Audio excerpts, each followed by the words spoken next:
This ancient Egyptian harp is nearly 4,000 years old, but its strings and skin are gone. So what can it still tell us? Its wooden body and 5-string design reveal how it made sound, even though its exact music is lost. This is a bow harp called a benet in ancient Egyptian. It dates to the Middle Kingdom, around 2030 to 1640 BC. The instrument is made of wood with traces of paint, and it measures 81.4 centimeters long and 26.4 centimeters wide. It is among the oldest bow harps to have survived. Its shape is the first clue. A long, gently curving neck rises from a broad, shovel-shaped sound box. In the photographs, the wooden structure is still easy to recognize, but the original strings are gone. The covering that once closed the sound box is gone too. What survives is the framework of an instrument rather than a complete playable harp. That missing covering matters. The sound box was originally covered with parchment or animal skin. 5 strings stretched across the instrument. When a player plucked a string, the string vibrated, and the covered body helped turn that vibration into a stronger, richer sound. So even without hearing a single note, we can reconstruct the basic chain of action. A hand pulls a string, the string releases, the body resonates, and sound moves into the surrounding space. But that is not the same as reconstructing the music. We do not know the exact tuning of these 5 strings. We do not know the pitches chosen by a particular player. We do not know the melody performed on this specific harp, or whether a performance was slow, lively, solemn, repetitive, or improvised.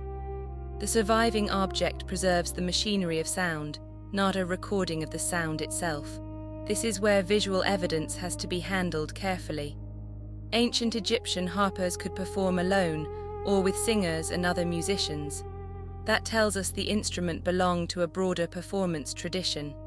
It does not prove that this particular harp was used in one specific court, temple ceremony, household, or song.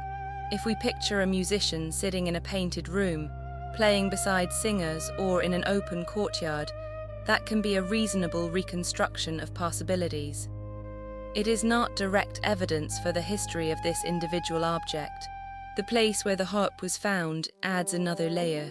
It was excavated in 1918 and 1919 at Asasif, in the Theban region of Upper Egypt. Later scholarly study places it in material labeled 6A, debris east of Pabasa. That phrase is important because this was a secondary deposit containing funerary material of mixed date, not a sealed room preserving one untouched moment. A study of the deposit notes that the harp appeared with a wooden paddle dial and clappers, and suggests that the clustering of these objects may indicate that some of them once belonged to the same group of grave goods. Another study has even proposed that, if the harp and clappers truly belonged together, they could have formed part of performance equipment connected with ritual dancing. But the key words are may and if. Because the archaeological deposit was disturbed and mixed, we cannot know for certain that all of those objects originally belonged to one person. We cannot use their proximity to invent an owner, a musician, or a ceremony. The context gives us a possible association, not a biography. That limitation actually makes the harp more interesting, because it shows how archaeological reasoning works. Start with what can be observed. The object has a curved neck, a resonating body, fittings for strings, and dimensions that make it compact compared with a modern concert harp. The official description identifies 5 strings and a skin-covered sound box.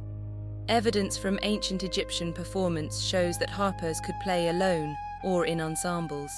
From those facts, we can say with confidence that this was a working musical instrument, designed to turn plucked strings into audible resonance. Then the evidence stops. We cannot move from "this could produce music" to "this played a particular song."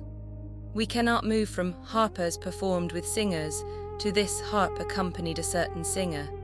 And we cannot move from a mixed funerary deposit to a named owner. What we can recover is something more basic, but still remarkable: the physical experience behind the music. Imagine the scale. At just over 80 centimeters long, this was much smaller than a modern concert harp.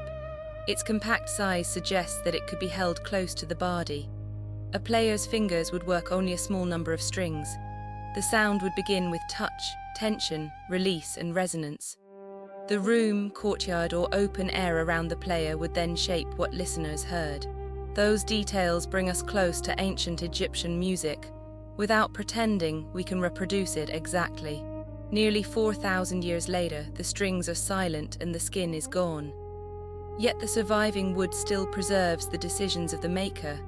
How long the neck should curve, where the strings should run, and how a hollow body could answer a human hand.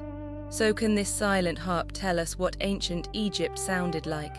Not its exact melody, not its original tuning, not one lost performance, but it can tell us how sound was made, how musicians physically interacted with an instrument, and how carefully wood, skin, strings, and human movement were brought together to create music. The song disappeared, the design survived, and that is enough to let us recover the architecture of the sound, even when the sound itself is gone.